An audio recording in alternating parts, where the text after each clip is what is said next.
कहानी का शीर्षक है लौटा हुआ पुण्य। विष्णु जो गांव में रहने वाला गरीब किसान था, पर वो अपनी आगे की जिंदगी इस तरह से नहीं गुजारना चाहता था।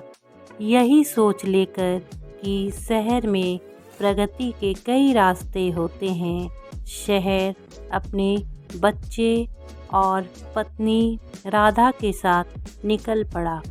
भगवान पर उसका अटूट विश्वास था।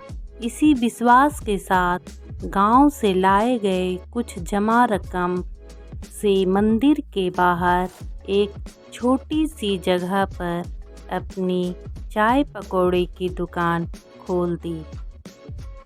वो चाय बनाता, पत्नी पकौड़े तलती, बच्चे वहीं पास के सरकारी स्कूल में अपने आगे की पढ़ाई करने लगे।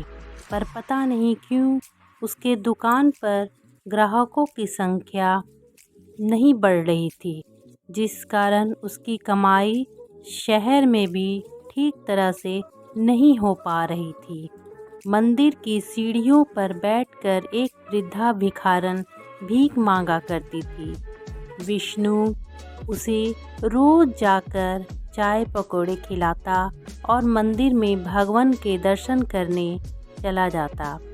कमाई न बढ़ने के कारण विष्णु अब पहले से और ज़्यादा मायूस हो रहा था।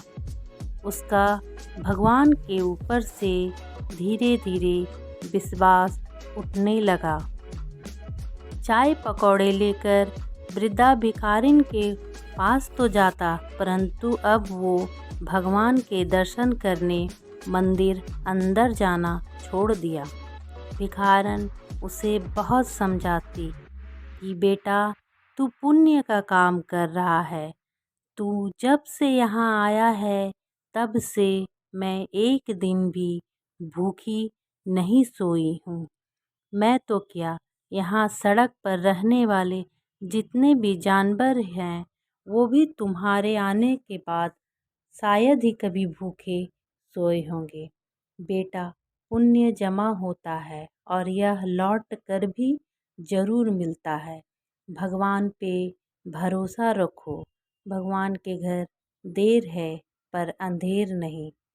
इतना समझाने के बाद भी एक मायूस मन, जो अब गांव वापस लौटने का फैसला ले चुका था, उसे कुछ भी समझ न आ रहा था।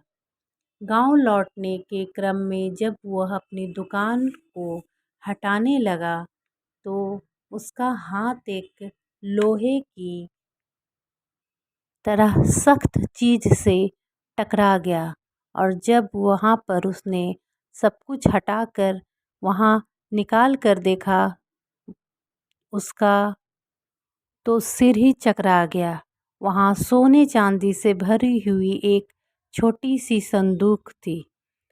अब वो खुशी से फूला नहीं समा रहा था।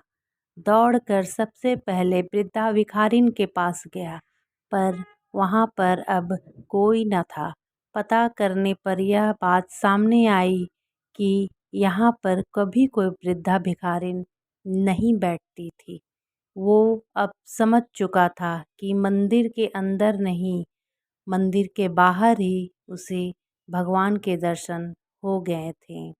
मंजर धुंधला हो सकता है, मंजिल नहीं। दौर बुरा हो सकता है, जिंदगी नहीं।